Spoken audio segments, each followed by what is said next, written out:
Hello, my name is Rhiannon Gray, and today I'm going to be sharing with you some central themes to my artistic practice. Ever since I was old enough to speak, I have been describing and perceiving aspects of reality that are not commonly perceived.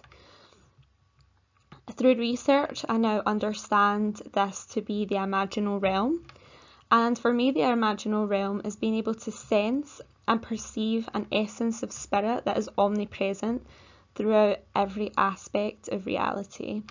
And this goes to landscapes or human nature, to animals, fungi, the galaxy, and even the cosmos. This omnipresent spirit is within everything. From a more scientific lens, we could probably describe this essence as an atomic substance, perhaps even a quantum substance, but as fibre optic nature wields together and almost grouts together every aspect of reality so that we can perceive what is the material. My work comes from a very animistic approach of being able to see the spirit within everything, and the works I have depicted here, Clota and Bridget, these are the water and fire goddesses of early Celtic tradition. This work is part of the Elementals, which is the Book of Omens, and I've pulled this book together to kind of show what it means to be a seer and someone who sees every aspect of reality as a sign or an omen on a path that is constantly evolving and leading us to a place where the unknown brings contentment and comfort. In our prehistoric society, which is something I feel very connected to, people commonly practice group rituals together, and now what we're seeing is a revival of witchcraft and shamanism within the Western world. In an increasingly secular society, it's very important that we find practices that connect us to this essence of spirit and don't leave us detached and in a humanistic way of believing that we are greater than all that is part of us. I strongly believe that community is fundamental to living a life of contentment, and equally so as accepting that our spiritual and physical nature are interdependent and interconnected.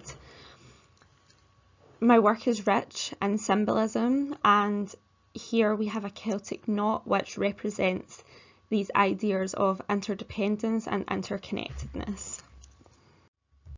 When we open ourselves up to this spiritual nature, within everything that is light, there is also a shadow that must be cast. And this symbology here, the pentacle, is commonly seen as an aspect of satanic worship. However, in prehistory, the pentacle is actually a symbol of protection and has no correlation to satanic worship whatsoever, and this was only a belief that came in during the 20th century.